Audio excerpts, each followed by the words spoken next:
Hey guys, Dr. Prometheus here, back with a new video talking about FM24. So the last of the dev diaries is coming out, and I kind of want to show you the things that I'm really looking forward to in FM24 as it gets closer. So without further ado, let's get right into this one.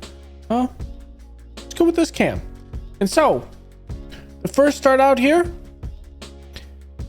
transfers. So one of the biggest things that I like is more transfer battles. So that is one of the things that team building, especially the AI, definitely needs. And I want to face these transfer battles to be more organically, and I want to see more of the AI do and target players that I'm targeting. One of the biggest things in our Gladbach save is while we were playing it, one of the issues was a lot of the young players, we didn't really fight for anyone, and well, that's about to change. So they're going to be looking for specific attributes, so the same ones that we'll be looking for, they'll also be looking for, and also reputation, they'll be doing it. So better AI managers are also looking at form. So we kind of look at the stats, particularly goalkeepers, and I look at them and say, hey, this goalkeeper is actually doing a pretty good job. He has a lot of clean sheets, so let's target them. Well, the AI is also going to look at that, look at form, and that could be one thing. So we're going to have more to fight for with the AI, and I'm all for that. So the improved logic also applies to outgoing transfers, so the AI clubs now make more considered and contextual decisions considering loans for young players. If it was felt that a player was lacking in terms of physicality, the club would try to facilitate a move to a more physical team to improve the aspect of the player's development. So ultimately, this suite of changes means that your opponent will make more informed, reactive squad building decisions. It means that you will face more competition in the transfer market, and when your rivals make mistakes, they'll feel more authentic and realistic. So I'm really loving that. So one of the examples they give is, in essence, this means that they'll look to fill attribute gaps in their squad. So a manager using a gegenpress approach will look specifically for midfielders with high stamina and work rate attributes if they determine that their squad is missing such a player. So looking at what they're missing in, I believe it would be based off if you know, like the beginning of the year or towards the end of the year, you get that message where it says your squad is, or you don't have enough depth at this position. The squad lacks the ability to go challenge for headers or stamina, that thing. I'm guessing that is going to be the checklist the AI is kind of working off of to say, okay, we need more players of that particular attribute and aspect to come in and fill the gap. So I do like it. So their approaches now will now place a stronger focus on a player's potential ability rather than their current ability when players are looking for backup rotation options to an established first team starters. That's what we've been using in the Borussia Gladbach, and we've had no challenges. Hopefully that changes it. But player development, though, this is the biggest one that kind of gets me going with this is you need more player development, and you need more wide variety of player development as opposed to just looking at stars and saying this player has 2 stars, player has 4 stars,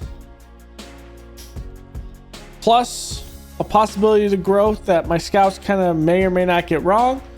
And so I'm going to go with that guy that has 4 plus the 2 that are the 1 that is unknown, as opposed to the 2 and then the 3 that are unknown, if that makes sense, that are grayed out. So this is going to be looking more on player development. So AI teams were less likely to pick youth prospects in the first team because they had low current ability scores.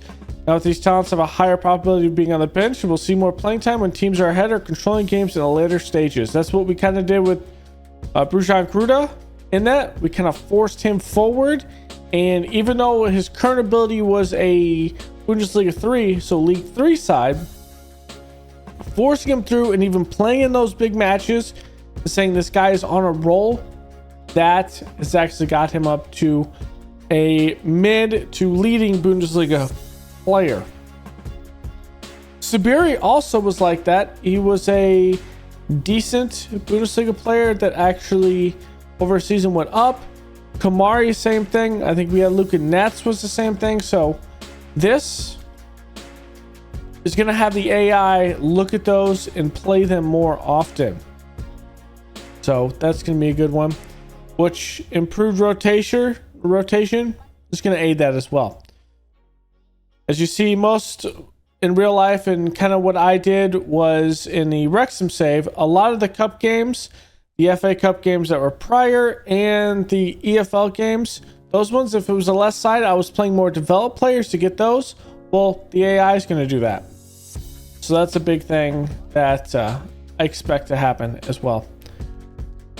So we've made a few other tweaks. This is the one I'm really excited about. So some will see an accelerated improvement in their teenage years before hitting their potential ceiling earlier on. Meanwhile, a new system has been introduced to recognize late developers, or those players who don't break through until slightly later than would be considered typical. So we kind of have a light system of this. It doesn't vary as much. So Sabiri kind of went up a star in that, but immediately once he kind of went on that slump, he lost that kind of star in his ability. And we thought, okay, he's not going to grow anymore. We'll just put up Rajan Gruda. And that was one of the biggest things that kind of did that well. There's going to be late developers and early developers. There's going to be good ones with that. And then more aspects there. Balancing the books. This is another big one as well. Is, well, you can now go over your budget.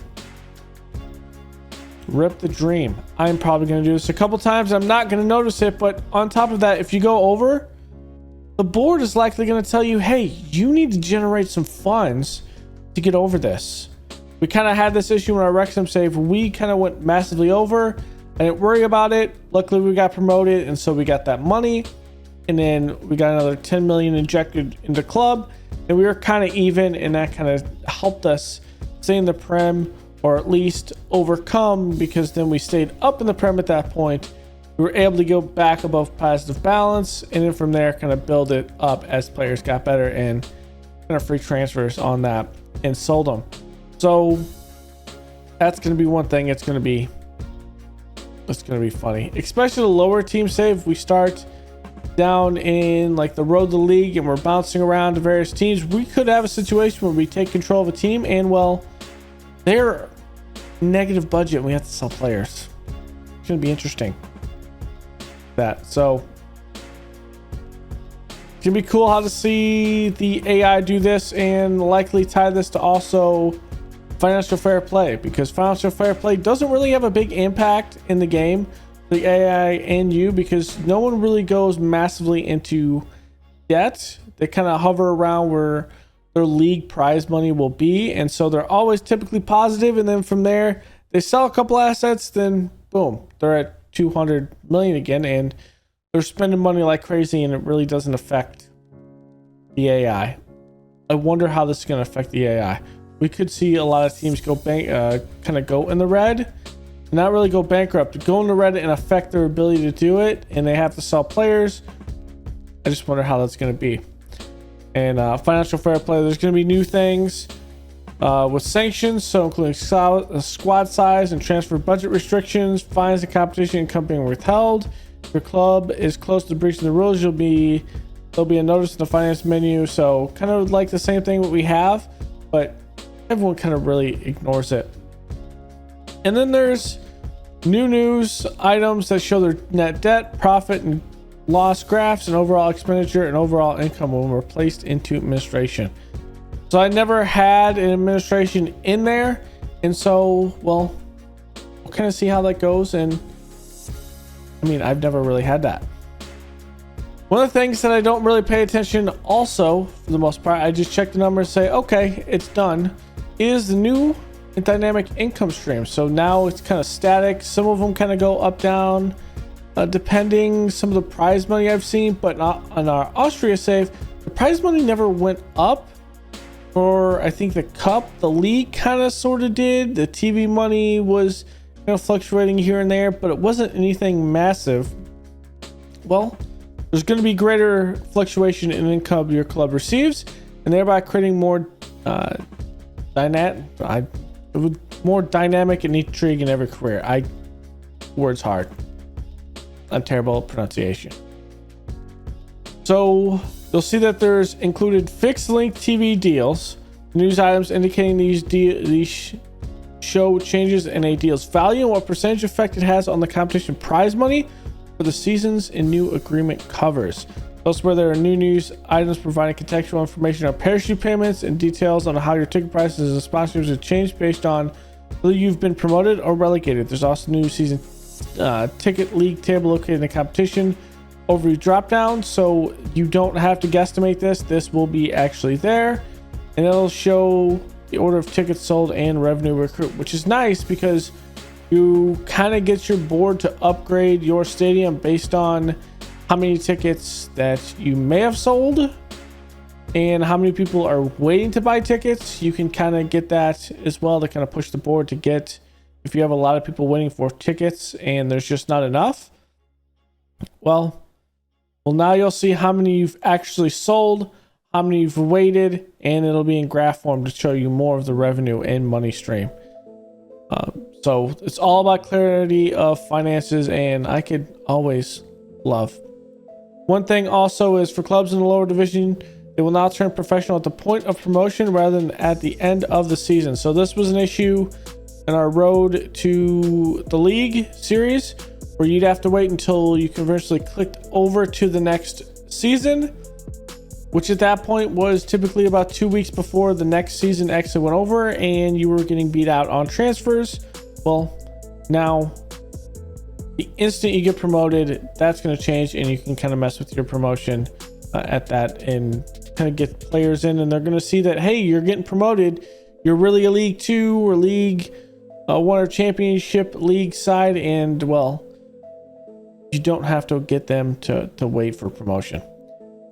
So there'll be also more discernible sporting and financial setbacks from not switching back from professional to semi-professional after relegation in the lower divisions. So that is one of the issues, as well as you see a lot of teams get relegated down from League 2 in England down to the National League, literally dominate the National League or be stuck at the National League because it's one of the hardest leagues to get out of. But nothing happens, so they continue at least the second year they dominate it because they're a professional team and kind of go on, and no one else is really a professional team. So that will help kind of level the playing field. And then market, so upgrades just kind of change the market itself, which I'm gonna like seeing more like ticket holders, the stadiums, more breakdown of financials, and well, fluctuation of financials. So that's the first one in there. When it comes to offloading players, like one of the biggest things is you have that bar that kind of gives you an idea when how much that player is gonna cost, but it doesn't really help me in what I'm looking at a player because it's arbitrary. It could be, you have a situation where it's like, okay, it's 400 to 400k to 7 million. Like, how much is that player actually worth? Well, now we're going to be using agents for better transfer market insight, so we'll be able to see how much you can get for your players when trying to sell them. So ask an agent about the market interest. So with this, it'll actually tell us what we can do, but also tones. Like if you want someone off the team, like, hey, we need this, we need him off the team, he's not going to be playing here, there's a sense of urgency, probably gets him off the team for less, but you can say, hey, this is out here at the current value. If you're curious, this is one of the biggest things is when you put someone on the market, you just want to see if you'll get any offers. Like, I just want a curious one that's not going to impact the idea. So I only want to see if someone is willing to pay like a high price or how high it could be without kind of messing up the morale of a player. I'm not really shopping around. I just want to see how much he's worth. That curious button could be what I'm looking for with that. And that could be like if we're happy to move. I mean, that could be one. But also the biggest thing is we'll let you know the current market value. So hopefully it's an estimate of the current market value and not like, well, it range starts from here to multiple millions down the road. Take a guess. I would love to be like an arbitrary thing, like the current value for this player is 10 million. It's like, okay, now if I put him on if I look to sell him for 7, he's likely going to get a deal like that quickly. If I push it up to 10, I may get a right deal with that. But obviously if I'm trying to say, hey, he's worth more than that, at least on my team, I say he's more than 10 million and I put him for 15, well, I want to know that estimation's there so I can kind of make that idea. But still, this is good. Now it could still have consequences. So I want to see, I kind of want to see how much I get by players, and I want to be able to say, hey, we're not looking, we're just seeing what's out there. As I stop the rendering for that's the rendering for the next Haas episode, episode 29. So following the conversation with the agent, the price tag and the player's profile will update to reflect the market value discussed. The new value initially displays in a different color will remain active on the player's profile until it expires. This period of time varies based on where you are in the season, in or out of the transfer window, or during transfer deadline day, or so on. So a little bit of color that actually gives you an idea. So it will be a straight answer. I do like that because I want a straight answer of what like you always have to go into the response and be like, okay, what does the player think his market value is? And typically at that point, he's ready to opt to kind of explore his whole thing. Like this gives me more clarity up front. If I want to sell, it doesn't guarantee a sale every time. So it still gives me the control, and it's not always going to make the player angry. So I do like this. I do like that. So this is awesome as well. So the minimum fee, release clauses, and expected contract links are included in a player's bullet point list of demands. So I do like that. I never really say how long, like you have the general thing when you go in. I want to know how much a player likely has a release clause, but how many years he wants in a deal. Because if I have a situation where my board's like, I don't want you to sign a player over 30 for more than 1 year, and it's like, hey, I really like this 30-year-old player. I need him now to fill a gap or a hole for 1 season, but the player wants 2. I don't want the board to be mad. So there's that. So you can still looking for that. But this gives you the favorable release clause of what he's asking for, which is cool with that. Sometimes it kind of shows, sometimes it doesn't. And then this one's probably the biggest thing with intermediaries and selling players. I don't like the fact that you can come up and you can say, hey, this player's on the block, give me trades, boom, done, he's out. I want it to be where I have to look, like I want that to only happen on the deadline because stuff is going pretty fast. You have that whole exchange going, teams are talking to each other, you can have that. But elsewhere, I don't want that instantaneous. I want to have to go, hey, I want to see what I can get for this player. I don't like these offers. I'm going to hire an intermediary to help facilitate the sale. And from there, I can actually get an intermediary that's actually good that could raise or lower the price. So I have more actual control over that. And it could be one thing where also the intermediaries are going to have interest from clubs in the region that they typically work in, things like that, which I think that would be cool as well. Like if I want to drum up interest in a region, but I don't necessarily have the ability because people in that region don't know him. If you don't know a Football Manager, there is a certain aspect to where if you have a player and you try to sell him, Well, some nations don't know about that player, and I think that intermediary kind of allows that to where, hey, this intermediary knows about, say, Poland, but Poland, all the teams in Poland don't know about this one player. Well, that kind of allows you to say, hey, intermediary, take this player, see if any teams in Poland know him or recognize it. And I think you could have a situation like that. It's kind of what I'm reading with that you can kind of influence that, but you can also drum up some interest in the big teams and you can do it. Now, it does come with a commission, which I think is pretty cool with it. So there's some pros and cons with it. You can't really game the system with that, but I do like that idea. And it's based on their reach and ability. But also some skill with that. I think it's going to be great with this. You don't always have to do an intermediary, which is cool.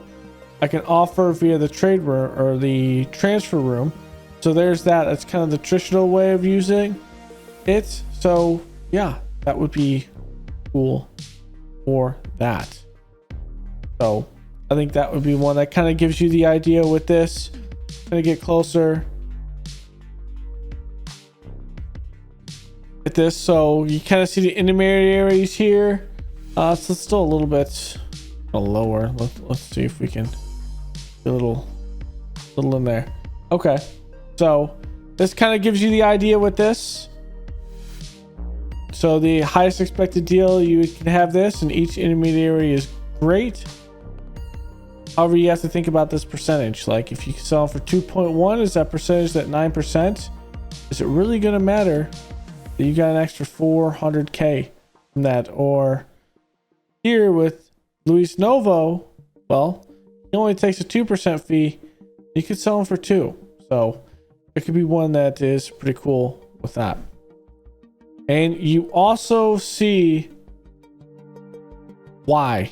The reasoning is why. So I do like that idea as well. You're actually going to be told what the issue is. So if you're trying to sell a player out here, there's an option to offer out to an ultimatum to all intermediaries instead of just selecting one. So this ultimatum serves as the first come first serve system where all intermediaries will try to source a bid for your player. The first offer is the only offer. So that's like a first come first serve, which is really cool with that.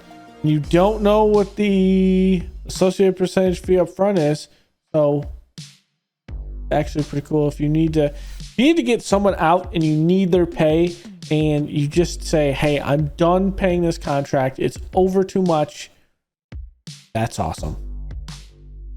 And then you have the transfer room. This is the new, so this takes the place of the offer to clubs option. The game is a simple way to reach out to other clubs with players you want to sell. This is not an instant option, as the clubs won't be all online looking at the system every minute of every day, which is kind of what the old system was. You kind of send them out. You kind of just went the next day or went forward in time just a little bit, maybe that same day. Well, you would get offers almost immediately. And I do like the fact that we are going to have to wait some time. So it's cool. So sometimes they'll come in more quickly and sometimes it won't. Something to note that use the intermediary ultimatum functionality outlined above doesn't preclude you from offering a player out via the transfer room. So you can kind of do both, which I like that.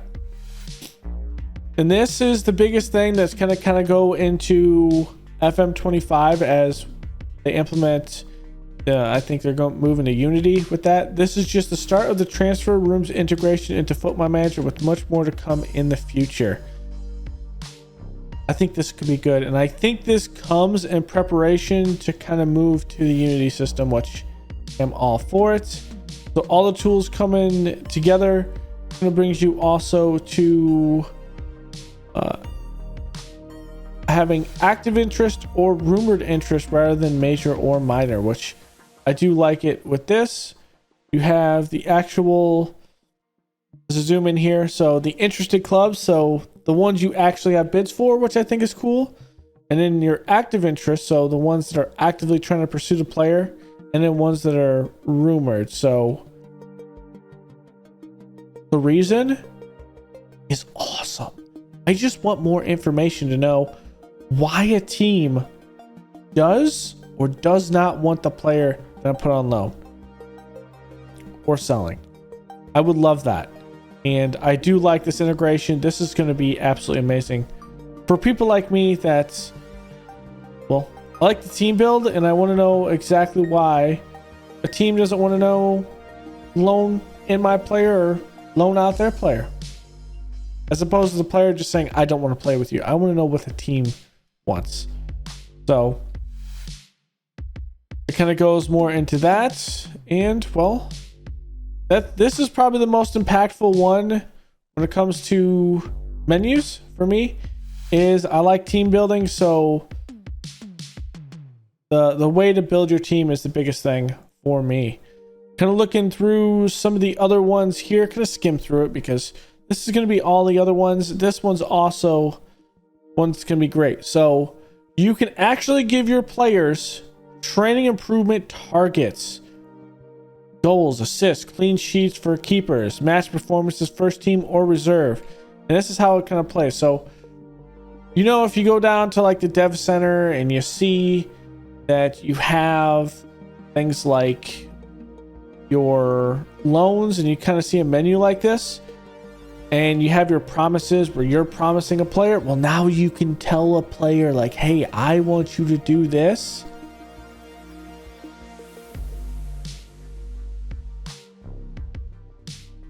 I'm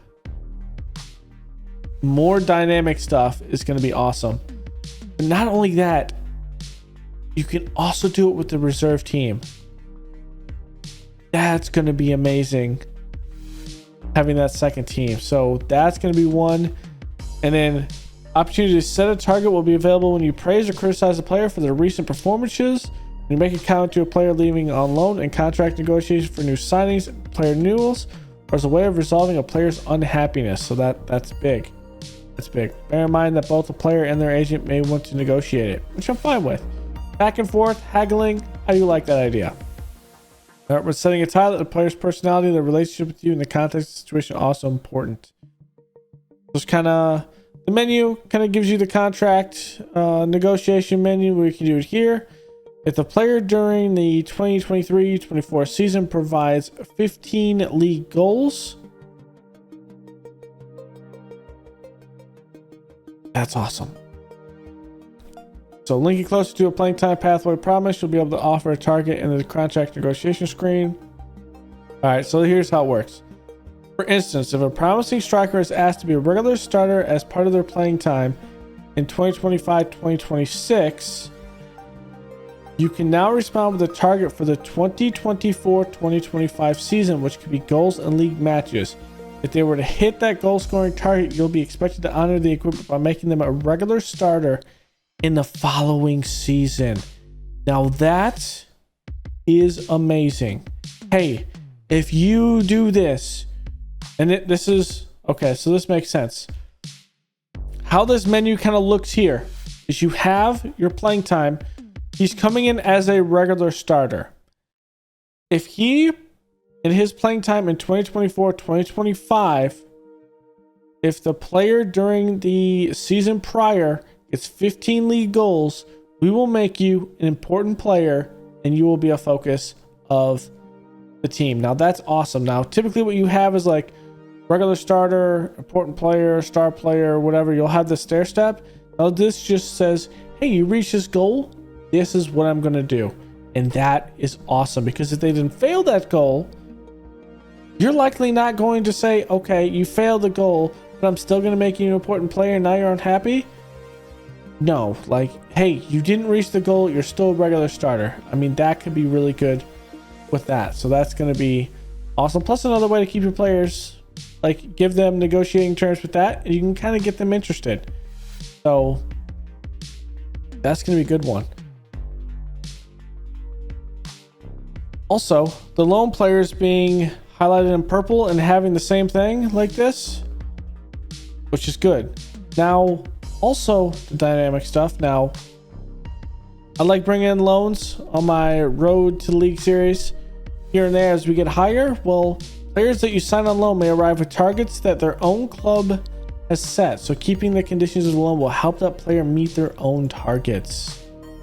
That is big also. So if a player successfully meets their targets, such as scoring more goals, providing more assists, or achieving a strong trading rating, you'll be able to congratulate them, but also may have some promises to follow through on, such as offering them a new contract. So make sure you follow through on those to keep your players happy. Yeah, please, you know me. I will promise you that we will upgrade the training equipment. Fast forward a year, we are not upgrading the training equipment because the board says no. Like that. That's going to be funny. That's the extent of how it is now. So I wonder if that dynamic's going to be different. Well, where if you promise, hey, I'm going to upgrade this, but the board says no, I can say, hey, the board said no. That might be one that's on there like, hey, don't get mad at me. The board said no. We got to work harder. That could be one thing that's like that. So on the flip side, if a player fails to hit their target, you'll be notified by your player liaison officer. So new staff. We will explain their reaction to target failure and who they think is to blame. It's up to you to decide how to handle the situation. So here it is. So compiled by Craig Jones, coach. Target stats: 13 appearances, 6.7. Achieve a average match rating of 7.0 in the league matches. So here's where it says, after speaking with Henry Henriksen, which is the player, he's attacking fullback on Watford. I believe he is disappointed that he failed to achieve his target of an average match rating of 7.0 in the first team matches. Due to this failure, he accepts that you're no longer obligated to fulfill your promise to give him a new contract. So since he failed it, it's on there. It doesn't tell me in that. So kind of responding in different ways. If there's an injury. So if you feel your star striker needs a bit more motivation for the goal, or you want to see your youth prospect make big strides out on loan, targets give you the opportunity to challenge your players as you look to maximize their ability, which is going to be awesome. Better conversations with interaction logic. I mean, this is widely dependent on, they say they made over 200 new AI responses. There's there's fewer instances of only severe unrealistic responses. We're just gonna have to mess with that and say that how this kind of goes through, because the meta of the game now is, okay, you have good training, let's get the training rating, praise, just hit the top response every single time, boom, get through that, get all the morale all the way up, and then you can kind of retain most of your players unless they want to opt because they're not getting the playing time. And that's the only thing. And if that makes this a bit more different, it's good.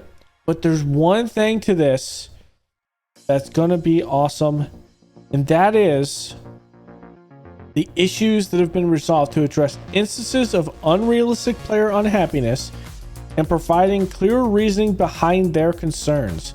So if a player is considering exploring options at the end of their contract, their desire should be made more obvious, be it the lure of continental football or waiting for the club to be promoted. So that's going to be awesome. Also, if you get the promises up, they're going to complete earlier instead of waiting to at the end and then it's kind of completed. Then you get the happiness bonus. There's also one in here this is the biggest one. The players considering their options. When you talk to them, then you kind of take the hit, you kind of guess on which one it's going to be, and sometimes you get an oblivious answer.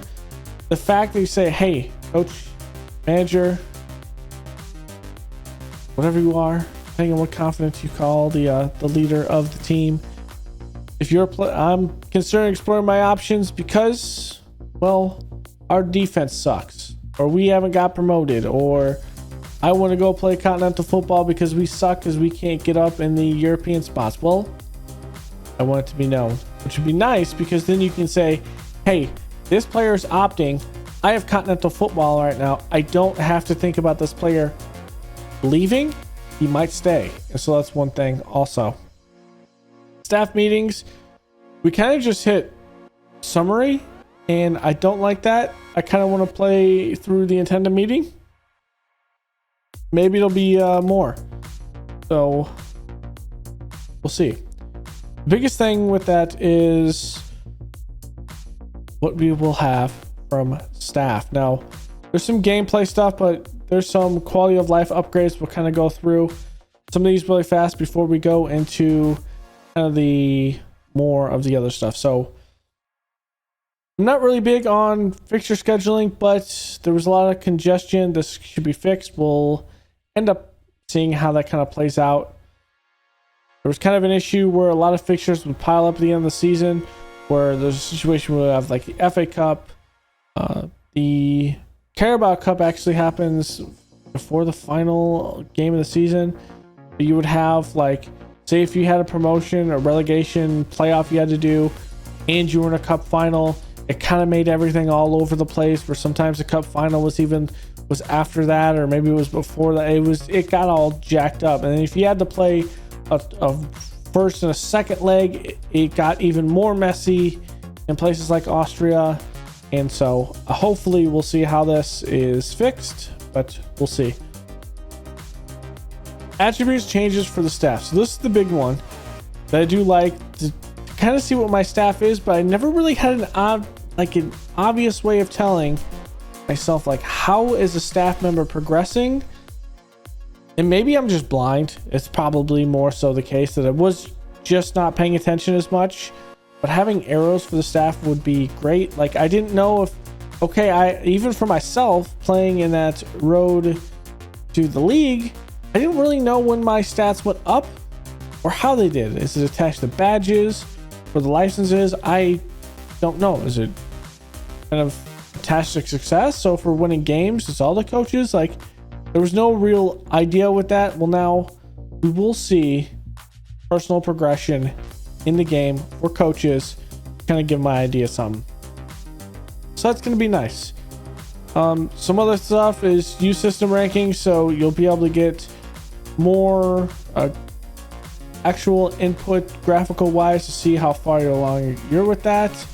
The code of conduct, being able to use last year's stuff, which is going to be nice. I don't really care about the manager stuff. We kind of just not really randomize it, but that was one thing. Past opponents, so you had to go through like 4 or 5 windows to finally see what's your past opponent with that. I do like this functionality that you can plan ahead for your future fixtures more easily. Don't really worry about the timeline with that. In the second one, match preparation, we'll kind of go through this, but seeing the tactical preparation and the set piece preparation with that would be actually good to be able to change that if we want to attack corners, depending on if a team is weak against corners or not. More of a brief down with the match briefing feedback, so you'll see more per player as opposed to just seeing one and then kind of seeing a light reaction and not knowing what the reactions kind of are. You kind of get to see the actual labels. Offer out on loan via the development center, so there's kind of that, but there's kind of not. We'll see that in development center in there. Player swap deals, making it easier to see all the players on the other roster, which is sometimes helpful, sometimes not. Kind of going through competition rules and fantasy draft, we don't kind of mess with that. A bunch of changes to the continental rules. Biggest one in there, Gibraltar is now a default playable nation. The J League, the Japanese League, will be on there through 3. I think we'll end up playing a J League save probably later on once we get a database that goes longer, because that save could be grueling and could be hilarious, because if you know anything about the J League, I think when you get like the 4th or 5th tier in that, there's situations where no one gets promoted a year. No one. It's one of the hardest leagues in the world to get out of, is like the 5th tier in Japan, and I want to experience that pain and suffering, which I think would be pretty cool with that pain suffering. Yeah. New English work permit system changes. Includes telling the world what ESC is. I don't know what that is because I'm not English. Someone could probably tell me in the comments below. Competition formats, so North American national team and club team competitions. So that'll be nice. See more of that. World Cup format from 2026. New Club World Cup format. So we never really got up to this point. This one is another one since we played in England at one point. We've enabled a dynamic English youth system whereby a club's youth team will now move up or down youth competition levels based on the club's youth rating. Now this really didn't work. You kind of were invited to a league and you just pressed OK or declined, and they played outside of the league in friendlies. I didn't really notice a move up. There wasn't really promotion and relegation with it. I didn't really know, other than, hey, my rating is this and we got a better rating, so we were asked to join a different league. I don't know. Kind of go through here. Substitution of competition stuff for foreign players. Argentina, Malaysia, Turkey getting some upgrades. So that is the quality of life number 2. Now the biggest thing with this is some more stuff. So game modes. And this is going to go in. I'm not going to announce what my save is for the beta. Twitter wise, we'll probably be on Twitter when I put that on there. But there's new ones. So original. So this was at the current Football Manager database, which is likely the summer one or whatever one they're kind of updated with. It kind of going with the original. There's real world. So start the game, contract the clubs they were with on real life date your career begins. This is like, hey, I want to start at the beginning of the season. On that date, this is where it is. And then they will then move to their new club on the same date as they did in real life. So it's kind of like, this is current roster. This is transfers pending roster. And then a your world, which I think we're going to do with the beta, their beta save. These club squads and budgets will be set at the date your game starts, and only players who join before the date will be at your club, with all future transfers for real world mode cancels, giving you the opportunity to change history. That could be interesting. We'll kind of explore the mode with that.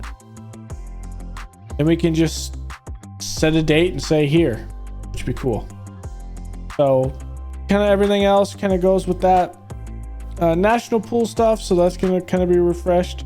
Until they make a big thing towards the national team, I don't think we're going to really mess with national team this year. We kind of mess with the squad planner wise, but maybe I'll do a little bit more because there was an issue with like having some players on here, some not. It got a little confusing, and we'll kind of see how that is in there. National team squad planner is there though, so slowly on there. So the big thing, negative transfer budgets.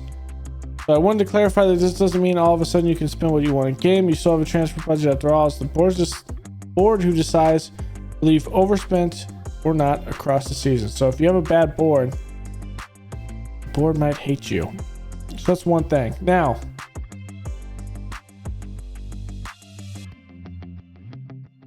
of course, if any of these factors could increase your transfer budget to overperform or chase a UEFA Champions League spot, and maybe your board will give you more money to spend in the mid-season transfer window. So that would be big. Now we're going into more of still kind of gameplay, but one of the biggest gameplay changes that's going to affect not just the menu, but also on the actual field. And then we'll get to the match engine stuff. So biggest thing, set pieces. But first, you have backroom team, you have coaches, things like that. You're gonna have a new coach who is a set pieces coach. So in here, you now have, like, you have your attacking, defending, fitness, mental, tactical, technical, working with youngsters. Now you have a set piece coach. So there's that. So driving force behind a refreshed set piece creator. So this is going to be a good one with this. So you kind of go with the set pieces. Going to be a tab in your tactics, which can be nice. So zonal marking, so defenders will cover key areas of the pitch. So this is more like what you think, and I'm going to use an American football idea, which is you're covering space. So ground and space as opposed to players. So when a player comes into that space, you will mark. So that's what a hybrid is. So you have zonal, which is real estate, space. Player marking, where you're marking the player themselves. And the hybrid is where the player moves into your space. That's when you will zone. So it's the idea of kind of like an American concept with that. So what post do you want players marking while defending? So both posts, near post, no posts. So no posts, you just kind of want to defend players. And this is still, hey, I want you to defend space. Then you have more of, would you like to leave forward? So how many players do you like to leave forward when defending a set piece? So yeah, defend the box. So everyone internal the box, you want to counterattack. So you want a few players left forward. So when you can play the counterattack, and then balanced. And 1 or 2 players will be left forward, kind of based probably more on who is back and what the numbers are in the box. If the other team is pressing everyone in the box and you take balance, well, you'll probably only have 1 forward as opposed to 2. Now, how do you prefer the ball to be delivered from the attacking set pieces? So this is kind of the same thing that we already have right now. Is far post, near post, and then control is around the penalty spot. And so mind you, this is going to be in the middle, kind of like your default. How many players do you want to leave back defending during attacking set piece? So you're kind of thinking of if you're attacking, so defend transition, so more defenders will be left back to nullify the counter. You'll stay high, so fewer defenders will stay back and attempt to be more attacking, or a few defenders will focus on staying back. So we'll have to see how that kind of goes. This has been we're attacking, so you're kind of challenging a counterattack against you. And how do you want your set piece to be delivered into the penalty area? You can say you want it in swing, so kind of in towards the box swinging out, or out swing in towards the keeper and coming out. I mean, in swing might be for some, but also the fact that if you have good space and you see the AI is not pushing up out of the box wise, and you have a good striker that can hit it from 18 yards out, 18, you might want to do outswinger because it's kind of going to start trailing towards him. So that could be one thing you want to do. So that's kind of like the ideas. I do like that. We're going to be doing a lot of set piece stuff in this one to kind of round it out. So specific roles attached to it, for example, at a corner, the key roles outside the taker are aerial threat, box threat, recovery defender, and creators. So instead of actually doing this manually, you're actually ranking this, which I do like with that. So you have your routines, attack and defend, kind of like what you're doing. And I do like the fact that you can have multiple routines. Like if you are down and you have a corner and you need to score and you could push as many people out, that would be like awesome. But it's like, okay, I'm in the lead. I still want to counterattack. I still want to attack here, but I do want to be more defensive with some of my bit. Okay, cool. I can drop a few. But say you're on the attack and you want to risk it all. Your second leg, Champions League, down 1 goal. It's the 80th minute. You need a goal in this last 10 to 15 minutes. And your thing is that you want to counterattack the opponent. Well, I want defenders here and I want a counterattacking routine. So that could be one on there as well. So what you have is like your delivery, your in swing, out swing, who's taking the corner, kind of the idea with that. And then where you're aiming for, if it's the center, it kind of gives you an idea with that. So aerial threats in the box. So most dangerous aerial threat ranked first. So you want, in this particular tactic, he's attacking the far post, mark keeper second, attack the ball from the edge of the area, so up top, and lurk at the near post. So that's going to be this guy here. That's so our aerial threats in the box. So out of the best of box, this is going to be your creators, your facilitators up top that may play it back in the box.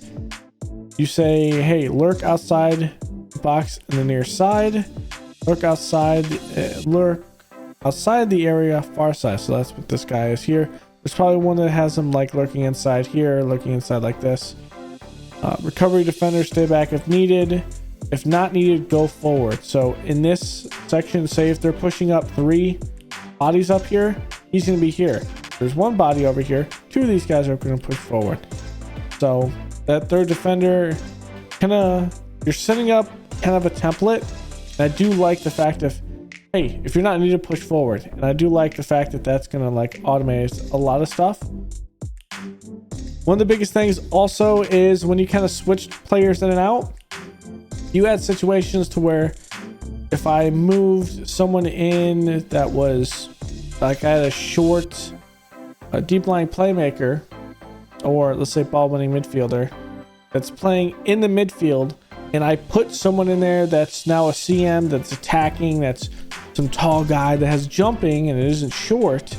Well, I had to actually go into my set piece routine and move that around, stuff like that, and it became a pain. Well, you no longer have to do that because now you were ranking your aerial defenders, your trackers, and your counterattackers with that, and you're setting them up per your jumping, strength, and I'm guessing position. I love this. So if I had Rodri in this, and we're looking at City, I have Rodri up here, but now I put in, say, Matheus Nunes for Rodri. Well, Matheus Nunes doesn't go up to 1 here. What it does is Nunes is behind Ake, Nathan Ake. So as you go down the idea and say you're one to push up, the last one's Erling Haaland, and Rodri isn't up there anymore, well, Nathan Ake is going to push up in that. And then Matheus Nunes is going to take whatever spot that Ake is playing.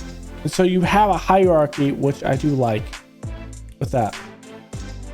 And then you also have new concept of set piece familiarity. Reflect the work your players do on each routine and training, so having greater understanding as well as a smarter way of prioritizing your threats, so will help you unlock opposition defenses, better implement your set piece philosophy.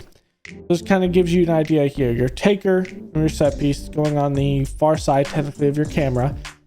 So off on the far side, Jack's going to take this, Jack Grealish, your aerial threats in the box, and we'll kind of go in on this. And it's by number. So your aerial threats are Erling Haaland. He's playing here in the box. Ruben Diaz is in the box but near side post. Rodri is lurking near post here. So this is attack near post. So both of these are going to attack the near post with Haaland and Ruben Diaz. And your box threats here is lurk far post is Julian Alvarez lurking here number 19 off the back post. Your creators, Phil Foden and Mateo Kovacic, if I'm mispronouncing that, are both told to lurk outside the box. Foden is told to lurk outside in the center, and then the far time for Mateo, which is cool. Now your recovery defenders. So this is kind of the way I thought it was. So your first one is Kyle Walker. He is to stay back. At all times, you always want a defender unless you're literally pushing everyone up because you're desperate for a goal. Nathan Ake is told to stay back if needed or stay back if needed or go forward. So likely in this situation, there's 2 guys up here. So he's staying here. So I'm not sure if this previews based off your next opponent or not. Because as we saw up here, they were there, if that, in the basic.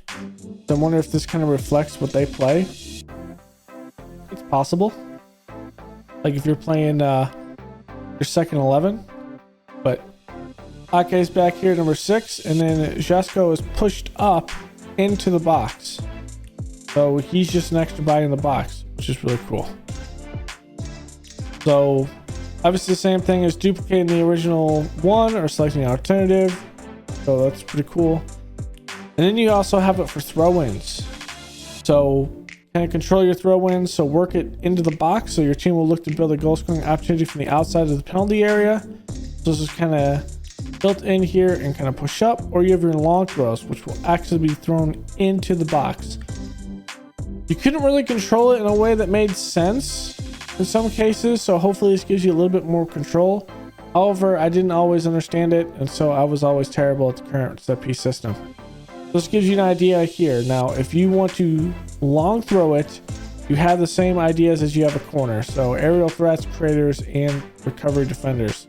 So you can still make kind of like your own tactic of sorts, which is kind of cool. And streamlining those talents. So your corner takers, if you're left-footed, you can kind of see more of it. I do like this because this gives you more of a player. I do like this. And then also like Gomez, hey, I want to set him default on both sides. I do like this. Want your players to do out swingers from one side and swingers from the other? You can now do this by either setting a player as your designated specialist in the takers menu, which then makes them take every corner or free kick, or by selecting the right or left-footed takers for that specific piece. So it's kind of one that we'll kind of probably see.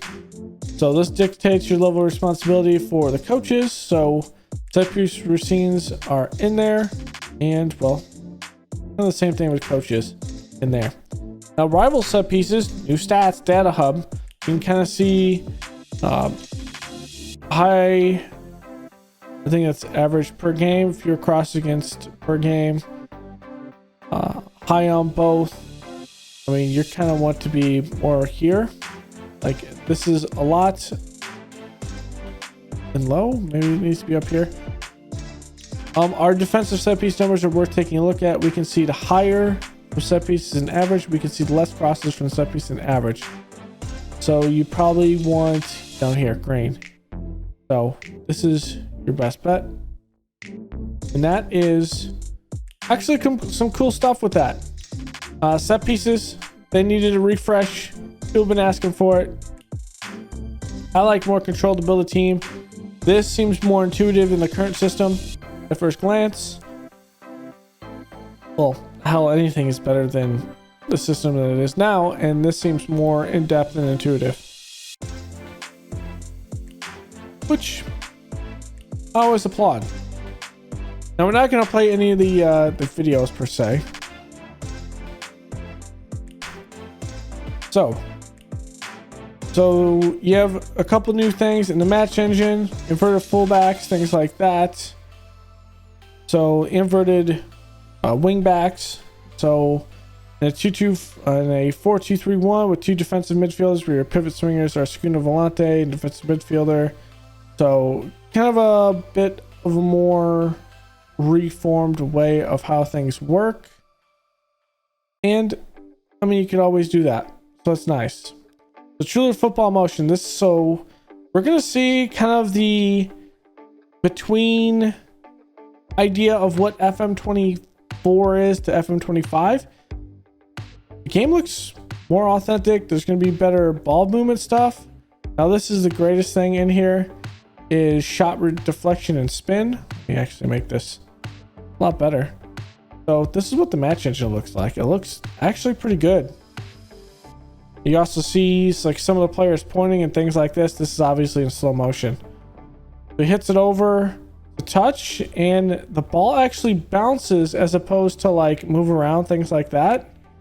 So you actually see it bounce off a player. There's also an instance in here where you start seeing more of ball physics and volleys into the ground. Like one thing that you also had was things like this that showed in the video itself. So see the players look a lot more authentic, moving around, crosses there, it's header, and he just volleyed that into the ground. So bouncing it up in the ground as opposed to being the upper corner or on the ground like to the goal, that sort of thing. It's going to actually have more realistic bouncing and maneuver stuff. So I do like that aspect of things. And well, this is what FM23 looks like on the left. And it's a lot of the lighting and pitch textures and things like that on the right. So I wonder ultimately how it's going to look on some of the skins. and I think we should get some good skins that actually look really good with the game, stuff like that. So that kind of rounds out everything that is in here in the deep dive. So I went through all of the, let me go back and look through really fast. So that was 3, 6, 8 deep dives that they done. No idea on when the next bit's going to be for the whole thing for I'm thinking where is it for the beta? I don't think anything has been kind of released with that. I'm gonna kind of look at this point, not seeing anything, so don't know when the beta is going to be coming out. Soonish. TM. I mean, the game comes out on the 6th, so probably about 2 weeks is on average. So ultimately, what does that do? That means 6th is a Monday, so looking at about a week and some change, week and a half is probably, if it's 2 weeks before like it was last year, it'd be like on the 23rd, which I think is also when City Skylines comes out. So many games to prepare for and play, or City Skylines is like after that or something like that. I'm gonna look really fast. 23rd is the day before City Skylines, so that's going to be interesting, to say the least. That is definitely going to be interesting, because we'll have City Skylines the day after. So that's everything with the deep dive. I'm really looking forward to it. I think it's going to be a good time for the beta. I think FM24 is going to be some good upgrades. Good, like one of the things I was kind of worried about is really FM25 is the big upgrade, moving to Unity. The game is going to be drastically different in multiple ways, how the menu is, because it's Unity with that. And I wasn't really afraid of not having much in this one that changes, but the fact that they're changing some things as a stepping stone to Unity, I really like how they're doing stuff, and I think this is the right way to do it. In my opinion, having new stuff in there, the set pieces are one of the biggest things, because then you can kind of move this forward and you can work on it more. The transfer window stuff, you have more tools on Unity, I would imagine, than what they have with their current system. So you could see some crazy things going on at FM25 and beyond. I'd imagine probably in 26 we'll have even more like menu changes wise for mechanics in the game, because I expect FM25 to be more of a match engine and graphical more than anything. But who knows? I'm gonna have fun with FM24. I know we're gonna do a J League save at some point, because that would be fun, but that would likely be later. We know we're doing a road to the league. I don't know where we're gonna be. We're obviously gonna start unemployed. Who knows what that's gonna be? We need to see an 8-tier English system be out before then, and then it's the beta. And I'm going to talk about this slightly and give you a little hint.